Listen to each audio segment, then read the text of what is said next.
Why are some speakers incredibly magnetic, while other speakers are completely forgettable? If you're someone who struggles with the art of public speaking and presenting in general, then the answer to this question should be very comforting to you. Because all great speeches, all great presentations, all great public speakers share some underlying fundamental patterns and techniques. There are methods to their magic. So once you see the source code beneath the magic, and it's like the veil of mystery has been lifted, you'll be able to say, aha, I see, I understand why it worked. I understand why he or she was brilliant. Not simply that it was good, because that isn't really very helpful.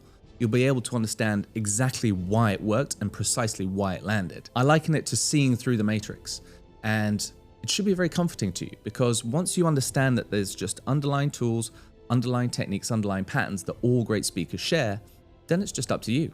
How much do you care? How much do you want to practice? How intentionally will you go about improving your ability to talk on camera, to talk on stage, to pitch ideas at work, to present to your colleagues?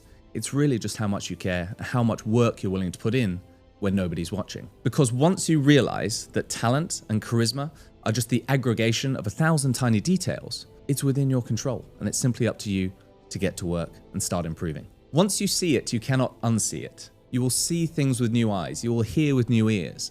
And every single speech, you won't be able to help yourself. You'll be deconstructing in real time exactly why someone was funny, why someone was able to get you emotional, why someone moved you to tears, why someone was able to live in your memory long after that speech was over, whilst 99% of speakers can never hope to achieve that. But nobody is born a brilliant speaker. Nobody is born a brilliant speaker. I maintain that there is no such thing as natural talent when it comes to the art of presenting. There is simply learned and unlearned, practiced and unpracticed, unrefined and refined. And really, this video hopefully will help you understand those techniques that underlie great speakers so that you can become great yourself. One of the secrets of great speakers is that they have actually done a ton of rehearsals. They have done a ton of practice, but the trick is to make it look unrehearsed.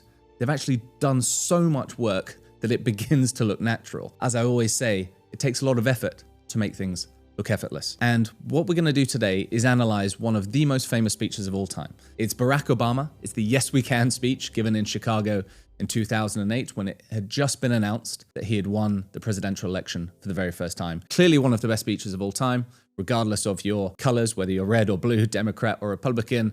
I think most people would agree that Barack Obama is a good barometer of quality when it comes to how articulate, how charismatic, how much stage presence he has when he gets up to speak on the microphone. And I can tell you without a shadow of a doubt, Barack Obama has received coaching. He will have received plenty of coaching, plenty of media training.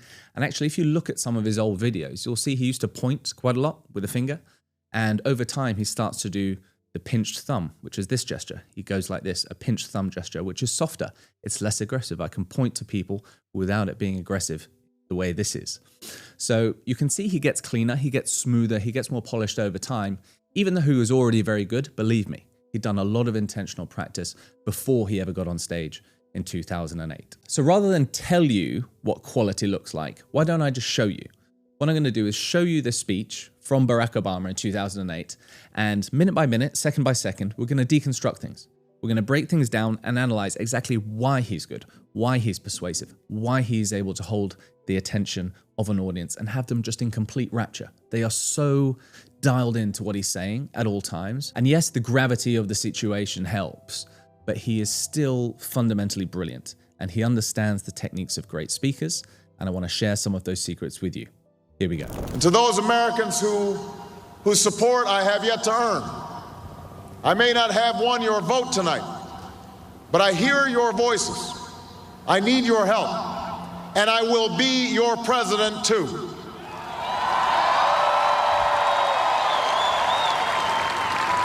So when he says, to those Americans whose support I have yet to earn, he says, I hear your voices. I need your help. I will be your president too. It's beautiful. And what it follows is the rule of three.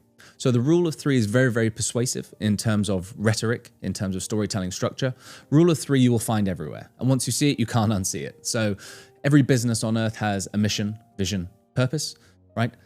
Consultants will always talk about three key takeaways. Stories have a beginning, a middle, and an end. In Christianity, we have the Father, Son, and the Holy Spirit. The rule of three is everywhere, and it is the shortest possible Sequence we can use to establish a pattern, right? 4 is too many, 2 is too few, but 3 is just the sweet spot for us to remember. And it has a lovely rhythm to it. So when he says, I hear your voices, I need your help, I will be your president too, it just has that lovely natural rule of 3 rhythm to it. What it also does is it addresses the audience directly. And one of the key things you need to do in any presentation is get the audience on side very, very early. So he realizes that half the audience didn't actually vote for him, or slightly less than half to be precise, but there are thousands and thousands, hundreds of thousands of people in the United States that did not vote for him. But he still needs to sing to them. He still needs to try and win them over.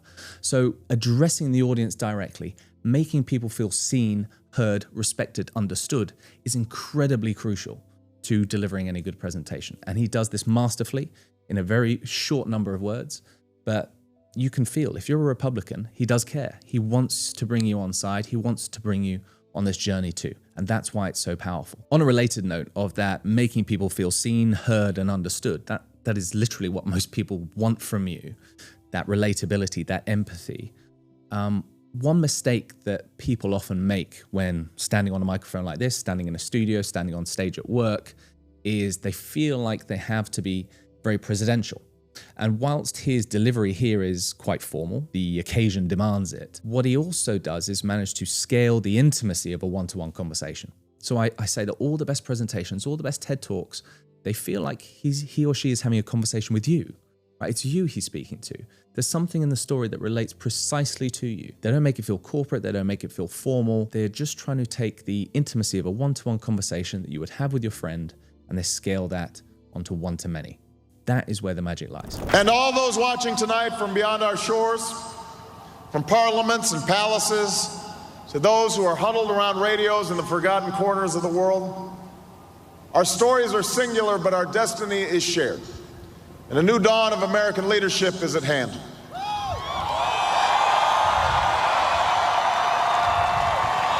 So again, Barack gets a huge cheer there. He talks about parliaments and palaces. Parliaments and palaces. That's alliteration.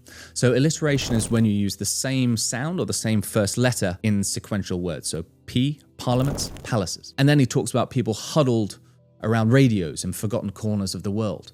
This establishes contrast. So the contrast principle is super, super powerful. We've got parliaments and palaces. We've got, the upper echelons of society. But then we've also got those homeless, huddled around radios in forgotten corners of the world. So that contrast principle is very, very powerful. It's very evocative. And then he uses more alliteration and more contrast immediately after. He says our stories are singular, but our destiny is shared. Stories, singular, alliteration. Destiny is shared. Singular versus shared. Nice contrast, nice alliteration. Parliaments and palaces. Stories are singular, but our destiny is shared. Lovely rhythm to it. And again, if you're not paying attention, you don't notice it, but that is why it gets the emotional reaction that it does. And it paints a beautiful mental picture. The same way he says, a new dawn is upon us, right? A new dawn for America. That's a very powerful metaphor. It's a lovely turn of phrase, and it paints a very strong visual image in your head, doesn't it? Of a new dawn rising. You have to remember, this is 2008. It's the GFC, the global financial crisis. Everyone's hurting. This is a country divided, and a sunrise is evocative of a new day, a new dawn, new hope, renewal, revivification. To those who would tear the world down, we will defeat you. To those who seek peace and security, we support you. And to all those who have wondered if America's beacon still burns as bright, tonight we proved once more that the true strength of our nation comes not from the might of our arms or the scale of our wealth, but from the enduring power of our ideals, democracy, liberty, opportunity, and unyielding hope.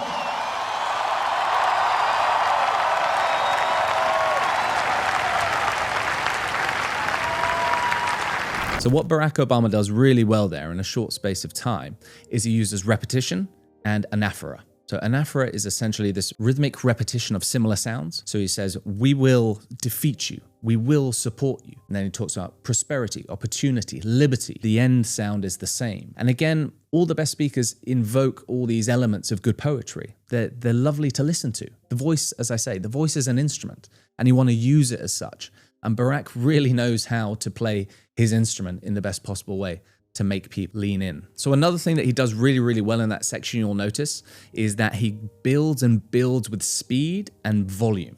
So he builds to a real crescendo, and it's a much longer sentence. The best speakers, again, using rhythm, they will vary the length of their sentences. They'll vary their sentence structure.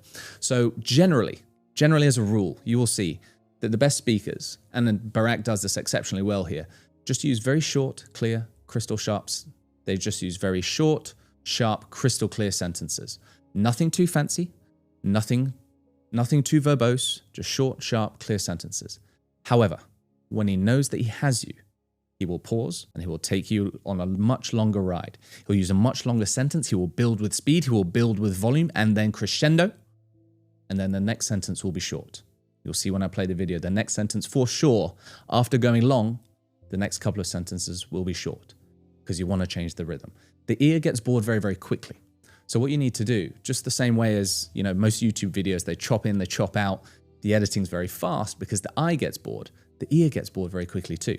So this is why you need to vary your tone, vary your pitch, your inflection, and sometimes you need to go long, sometimes shorter, tighter, more concise. And he is an expert in doing that. Something else that you will have noticed if you're looking closely is the confidence that he has in the pause. Most people are terrified of the pause. Hopefully you've noticed that I use very few filler sounds and very few filler words. I don't fill the silence with an an ah, or a but, or kind of, like, sort of. All of these things detract from your authority. They detract from your credibility. They detract from the concision of your message. Barack Obama is no different. He doesn't use a single filler word at any point, I do not think. Maybe there's one or two. And you don't want to use zero because that makes you seem like a robot. That's why AI is so weird to listen to. It uses zero filler words, zero filler sounds. But the principle remains. He's not afraid of the pause. When he knows he said something that should impact you, he waits. And he just lets the weight of that sentence hang in the air. He doesn't rush to the next sentence. And that displays confidence. One of the reasons you speak too fast is because you're nervous. You are nervous and you're afraid that the audience won't stick around. And that's why you rush to get to the end of your next sentence, or you fill that silence with an an ah, or but, sort of, basically. It betrays a lack of confidence. So having that chin up, having that eye contact, delaying the next sentence, just living in the silence of your pause, very, very powerful technique. That's the true genius of America, that America can change. Our union can be perfected. And what we've already achieved gives us hope for what we can and must achieve tomorrow. This election had many firsts and many stories that will be told for generations, but one that's on my mind tonight is about a woman who cast her ballot in Atlanta. She is a lot like the millions of others who stood in line to make their voice heard in this election, except for one thing. Ann Nixon Cooper is 106 years old. What Barack Obama is about to do now, quite clearly, is step into storytelling mode. He's going to bring this to life using a human story. And as human beings, that's how we're designed. We're not designed to relate to bar graphs, plot charts. We are designed to relate to human beings with real characters, real emotions, real stories. And he's going to bring this to life using a grandma, right? Grandma's very relatable because we all have one. And again, we, generally as a society, we should and do respect our elders. So he's going to evoke some emotion using the example of a 106-year-old grandmother. He's in storytelling mode now. And this is really where he's going to drill home his message. And the storytelling structure that he uses is actually very interesting and one you should pay attention to. So one very common structure that you will see used time and time again in business presentations or evocative speeches, TED Talks, is dystopia, utopia, bridge. Dystopia, utopia, bridge. So dystopia is basically painting a vision of hell. Utopia is the heaven, the ideal state, the ideal future state. And then the bridge is you or your solution, how you take them from dystopia to utopia. So what he's going to do is paint a picture of this dystopian hellscape. It is the old America. It is where people are not able to vote because of two things, the color of their skin and because she's a woman. That sets the scene. That sets the stakes of dystopia. And then eventually he's going to take us on a bit of a journey to the present day, utopia, where a woman like her can simply touch her finger to a screen and cast her vote and alter the trajectory of her country forever. That is the bridge. That screen is symbolic of the bridge that takes us from dystopia to utopia. Okay? Old America, New America, a new dawn. She was born just a generation past slavery, a time when there were no cars on the road or planes in the sky, when someone like her couldn't vote for two reasons: because she was a woman and because of the color of her skin. And tonight, I think about all that she's seen throughout her century in America: the heartache and the hope, the struggle and the progress, the times we were told that we can't, and the people who pressed on with that American creed: yes, we can. So again, he does this beautifully. Contrast principle and rule of three together, right? Plus alliteration. So heartache and hope, struggle and progress. To those people who said we can't, and to those people that say, yes, we can. Yes, we can. And that is the chorus, right? That is the chorus, the most famous line possibly ever in recent history. Yes, we can. Okay? So that is the chorus. That is the refrain of the story. That's the key message. But he gets there beautifully, artfully through this rule of three and using contrast principle and alliteration as well. Heartache and the hope, struggle and progress. To those who say we can't, we reply, yes, we can. Yes, we can. And you must always know in your presentation, what is the one key message? What is the soundbite that I want ringing in people's ears when they leave the room? I always design all of my presentations with the end in mind. What is the emotion that I want people to feel when they leave this room? Do I want them to feel hopeful, optimistic, inspired?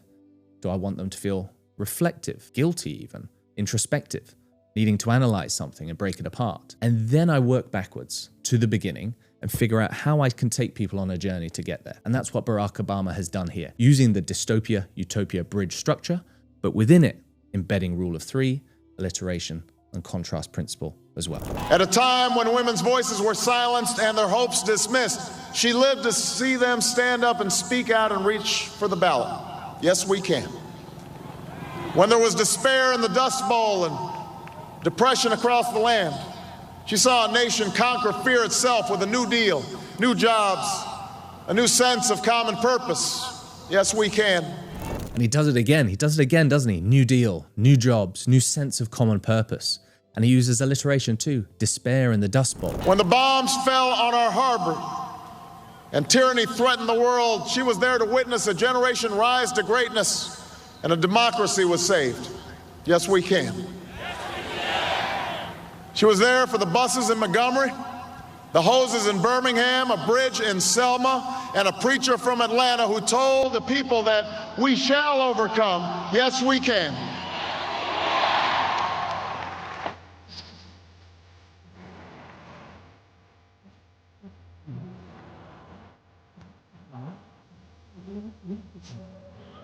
And this year, in this election, she touched her finger to a screen and cast her vote. Because after 106 years in America, through the best of times and the darkest of hours, she knows how America can change. Yes, we can. So again, using very visual language, a man touched down on the moon, a wall came down in Berlin, a world was connected. Rule of three, again, evocative metaphors, rule of three. And what's he doing with the volume? What's he doing with the volume of his voice? What's he doing with the sentence length? He's going longer, he's building, he's getting louder and louder and louder because he's going to hit you with that final crescendo. Yes, we can. You know it's coming, but you can't help but get fired up by it and carried along and swept along with the emotion of the crowd because of the way he's using his voice as an instrument and using these techniques just to keep looping you back in and using that refrain. Yes, we can. Yes, we can. Just like any good pop song. So all good pop songs follow a similar structure as well, don't they? You have the chorus and you have the verse. You have the chorus, you have the verse. And then you have a bridge. You have a little guitar solo. It might be a little bit of a rap, something different. It changes the pace. But then it comes back and finishes with the chorus every single time. How does that apply to my business presentation, Michael? Very easy, okay? You've got your overarching message or your motto that you want to drill home. That is the chorus of your song. And then the different verses are your different case studies, your different testimonials, your different use cases, using real-life human stories to bring your features, benefits to life, okay? That's what you want to do in your presentation. Gives it a nice structure, you're not wandering all over the place, and you can use all these more subtle techniques within the verse and chorus to really hit home. America, we have come so far. We have seen so much, but there's so much more to do. So tonight, let us ask ourselves, If our children should live to see the next century, if my daughters should be so lucky to live as long as Ann Nixon Cooper, what change will they see? What progress will we have made? This is our chance to answer that call. This is our moment. This is our time to put our people back to work and open doors of opportunity for our kids, to restore prosperity and promote the cause of peace, to reclaim the American dream and reaffirm that fundamental truth. So Barack Obama is so good, and what he's done here is really use rhetorical questions. So rhetorical questions are those questions you ask the audience where you're not really expecting an answer in return. You're just letting them sit with it. You're letting that question ping around in their mind, let it marinate, and let them question themselves and put themselves into your presentation. So he asks the audience, he asks America, if our children should live to see the next century, what progress will they have seen? What changes will we have made? Right? He's using his daughters again as an emotional pull on the heartstrings, like he used a grandma. He's using his daughters as an example. We need to do things that they would be proud of if we're to live into the next century, right? What will our legacy be? It's an incredibly powerful question. And great presentations, great talks will always use these rhetorical questions to get the audience thinking, and it snaps them back into the room. Especially if you've lost them, a rhetorical question will immediately snap them back into the room and get them thinking and get them being an active participant. So again, Barack Obama uses rule of 3 a lot, but he uses it because it works. If it ain't broke, don't fix it. It works, the rule of 3. It is persuasive. It is rhythmic. So he says, doesn't he? This is our chance. This is our moment. This is our time. That out of many we are one. That while we breathe, we hope. And where we are met with cynicism and doubt, and those who tell us that we can't, we will respond with that timeless creed that sums up the spirit of a people. So again, he uses rule of 3 and contrast pairs. Out of many, we are one. While we breathe, we hope. There is cynicism and doubt. And again, watch the volume. He's really building to a crescendo now, and you know that that final blow is coming. Yes, we can. Thank you. God bless you. And may God bless the United States of America.